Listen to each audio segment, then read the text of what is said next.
Mga puso duha ka semana humalin sa nagbulos ang bag-o nga garbage collector sa Bacolod City. Mga basura wala gihapon na ubos kolekta. Yaring balita. Halin sa Barangay Villamonte, bakadto sa Barangay Punta Taytay. Diretso na sa Barangay 7. Ini ang sitwasyon sa kilid sa mga dalanon. Hindi lang tinumpok kundi tangkas-tangkas nga mga basura nga wala makuha sa sulod na sa masobra 3 ka semana. Gani hindi lang dismayado kundi akig ang pila ka mga residente nga hindi kuno makagwanta sang higko kag baho. Dumaswim kami sa mga basura sang universal nga basura. So ang amon nga singgit sang Barangay 7 is additional schedule. Apisar kuno nagdugang sa schedule sa koleksyon ng LGU, wala gihapon na labutan ng ila barangay.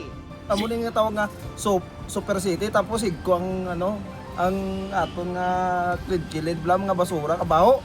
Dirty city. Sunod sa Benro, humalin Enero 1, yara sa 14,000 cubic meters sa basura na tipon sa idalom sang bago nga kontraktor. Naglabot ako no sa 50 ka dump truck sa nagalibot sa syudad. Kasi kami clean up sa isa ka area, pagka after 1 day or 2 days, ara naman. Sa kadamo, sang pang clean up ta nga is ang volume is up to 60 cubic meters. Kung saan to backlog ang rason sa LGU sa hindi matapos ang koleksyon sa mga basura. Subong naman, puno na kuno ang sanitary landfill. May ginpagawa ng schedule ang LGU. At the minimum, twice a week ang pagkolekta sa basura.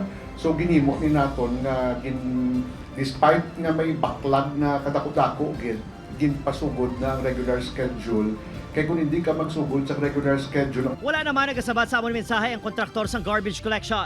Ang pinakaresidente nagalaom nga magtupa ang regular nga koleksyon kag malaputan man sa ila barangay. Luad-law lang yung Sir Makwa, okay, gijaway hindi na yan manimaho ang basura. Opo Kiril Casilio, Adrian Pretos, 1 Western Visayas.